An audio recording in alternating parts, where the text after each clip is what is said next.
शिव, देवी की इतर कोणती तरी देवता, सिंधू संस्कृती नेमकं कुणाला पूजायची हा गेल्या कित्येक वर्षांपासून चर्चेचा विषय.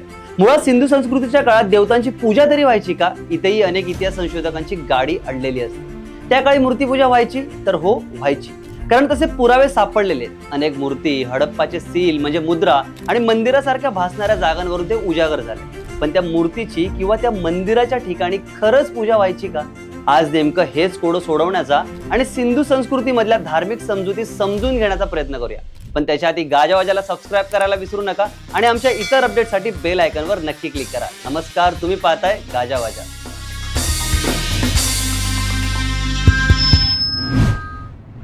आता सिंधू संस्कृतीचा काळ किती जुना, तर जवळपास 5 ते 6000 वर्ष.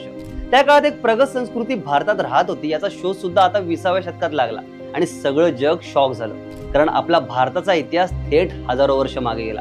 आता सध्या पाहायचं झालं तर भारत असा देश आहे जिथे सर्वच धर्माची लोक मोठ्या संख्येने राहतात. हिंदू धर्म इथला सर्वात प्राचीन आणि मोठा धर्म. आता सिंधू संस्कृतीमध्ये अनेक मूर्ती बनवल्या जात होत्या, त्याचे पुरावे आपल्याला उत्खननात सापडलेच आहेत. पण इतक्या मोठ्या संस्कृतीच्या काहीतरी धार्मिक समजुती असतीलच याचाही तर्क इतिहास संशोधक आणि पुरातत्व शास्त्रज्ञ लावतच असतात. यामध्ये सर्वात जास्त चर्चा होते शिवलिंग आणि पशुपतीनाथची. या संस्कृतीची लोक ज्या वस्तूंचा वापर करायचे त्या उत्खननात सापडायला लागल्या. याच वेळी त्यांचे सील म्हणजे शिक्के किंवा मुद्रा सुद्धा सापडत गेले आणि यापैकीच एका शिक्क्यावर होतं हे चित्र. मी तुम्हाला त्याचीच एक रेप्लिका दाखवू शकतो. यामध्ये एक तपस्वी योगी आहे आणि त्याच्या बाजूला प्राणी आहेत आणि या सीलला नाव दिलं गेलं पशुपतीनाथ किंवा आद्यशिव. यावर इतिहास अभ्यासकांमध्ये अनेक तर्कवितर्क लावले गेले की सिंधू संस्कृतीच्या काळात भगवान शिव यांची पूजा व्हायची, तर दुसरा वर्ग असा म्हणायचा की ही कल्पनेतून साकारलेली मुद्रा असावी ज्याला शंकराशी जोडता येत नाही. पण नंतर अनेक अभ्यासकांनी सिंधू संस्कृतीच्या धार्मिक समजुतींवर अभ्यास केला आणि अशी माहिती समोर आली की सिंधू संस्कृतीच्या काळात मातृदेवता, सप्तमातृका, अग्निपूजा, प्राणीपूजा, वनस्पती पूजा, स्तंभपूजा व्हायची. आणि यातच आणखी एक गोष्ट समोर आली, ती म्हणजे लिंगपूजा. सर जॉन मार्शल यांनी आधी सिंधू संस्कृतीच्या काळात लिंगपूजेचं अनुमान लावलं होतं आणि महत्वाचं म्हणजे अलीकडेच कालीबंगन आणि राखीगडी या साइट्सवर शिवलिंग सापडलेत.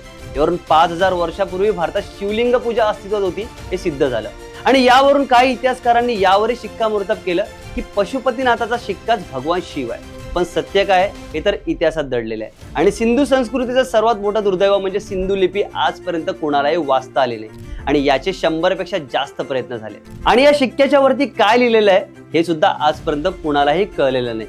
आता वरती मी एक नाव घेतलं, मातृदेवता. तर सिंधू संस्कृतीत अनेक भाजक्या मातीच्या स्त्रीरूपी मूर्त्या सापडल्या. या मूर्ती हातावर घडवलेल्या आहेत, त्यांच्या गळ्यात माळा आहेत. काही मूर्तीच्या डोक्याच्या दोन्ही बाजूला छोट्या कपच्या आकाराचे दिवे चिटकवलेले आहेत. त्यामुळे कोणत्या तरी धार्मिक प्रसंगी त्यांचा वापर केला जात होता असा इतिहास संशोधकांचा समज आहे. त्यामुळे या मूर्तींना मातृदेवताच म्हटलं गेलंय. याशिवाय सिंधू संस्कृतीमध्ये काही मुद्रांवर सप्तमातृकांची आकृती कोरलेली आहे. या फोटोमध्ये तुम्ही पाहू शकता की 7 महिलांची स्पष्ट आकृती आहे. आता आपल्या भारतात सप्तमातृकांची पूजा प्राचीन काळापासून सुरू आहे. या मुद्रेवर झाडात एक पुरुष आहे, दुसरा पुरुष वाकून त्याची आराधना करतोय, त्याच्या मागे एक मेंढा आहे आणि खालच्या बाजूला 7 स्त्री आहेत. आता काही इतिहास संशोधक म्हणतात की हे जे खाली आहेत ते पुरुषच आहेत. पण या मुद्रेवरून एक तर सिद्ध होतं की कोणत्या तरी देवतेची पूजा तरी सिंधू संस्कृतीत नक्कीच होत होती आणि या सप्तमातृकाच होत्या. आर्यांनी सिंधू संस्कृतीतली ही संकल्पना आपल्यासाठी समाविष्ट करून घेतली, ही शक्यता नाकारता येत नाही. आता येऊया अग्निपूजेवर. महत्वाचं म्हणजे हडप्पा आणि मोहेंजोदारो इथे अग्निपूजेचा पुरावा सापडला नाही, तर तो कालीबंगन आणि लोथलमध्ये सापडला.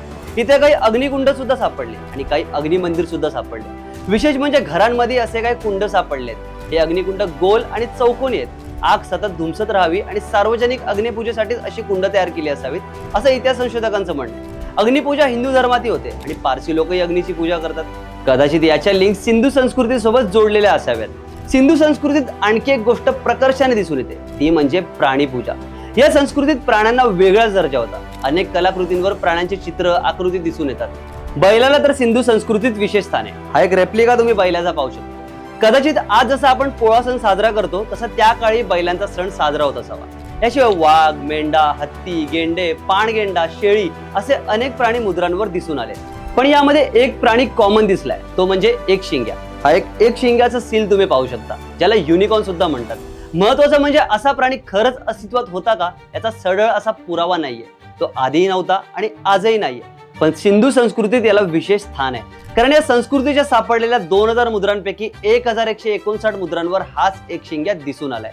काही इतिहासकार म्हणतात की याचं सिंधू संस्कृतीच्या लोकांनी काल्पनिक चित्रण केलं असावं आणि काही असंही म्हणतात की असा एखादा प्राणी कदाचित त्यावेळी असावा आणि नंतर नामशेष झाला असावा. हा प्राणी सिंधू लोकांचा देवच होता असं मानलं तरी हरकत नाही. सिंधू संस्कृतीमध्ये आणखी 2 अशा मूर्ती सापडल्यात ज्यावरून कळतं की त्या काळात पुरुष देवतांची पूजा व्हायची. त्यापैकी ही एक मूर्ती आणि एक मूर्ती आपल्या महाराष्ट्रात सापडली. हो, हिंदू संस्कृती महाराष्ट्रापर्यंत पसरलेली होती आणि इथल्या दायमाबाद मध्ये बैलगाडी हाकताना एका पुरुषाची मूर्ती सापडली. काही इतिहास संशोधक याला देव म्हणतात, कारण याच्यासोबत 3 प्राण्यांच्या मूर्ती देखील सापडल्या होत्या, ज्यामध्ये हत्ती, गेंडा आणि रानगवा होते. ही मूर्ती इतकी जड आहे की निश्चितच मुलांची खेळणी म्हणून ती वापरलेली नसावी आणि तिचा वापर एखाद्या धार्मिक समारंभात होत असावा. बरं, वरती आणखी एका धर्मगुरूच्या मूर्तीचा उल्लेख मी केला. हाच त्या काळी राजा असावा असंही अनेकांचं मत आहे. त्याला मिशी नाहीये पण दाढी आहे, त्याचे केस बांधलेले आहेत, डोक्यावर एक पट्टी आहे ज्यामध्ये कदाचित मणी असावा, खांद्यावर शाल पांघरलेली आहे, त्यामुळे हा धर्मगुरू असावा आणि हा कोणत्या तरी देवतेचा पूजक असावा असा तर्क लावला जातो. सिंधू संस्कृतीमध्ये आणखी एक गोष्ट दिसून आली आहे, ती म्हणजे स्तंभपूजा. तुम्ही जर आशुतोष गोवारीकर यांचा मोहिंजोदारो चित्रपट पाहिला असेल तर त्यात एक सीन आहे ज्यामध्ये खांबाची पूजा करताना दाखवण्यात आले. खरं तर सिंधू संस्कृतीतली लोक स्तंभपूजा करत होते याचा एकही पुरावा नव्हता, पण अलीकडेच धोलावीरामध्ये काही वेगळ्या प्रकारचे स्तंभ सापडलेत जे 1.5 मीटर एवढे. इतिहास संशोधकांच्या मध्ये या स्तंभांचा वापर धार्मिक गोष्टींमध्ये केला जात असावा.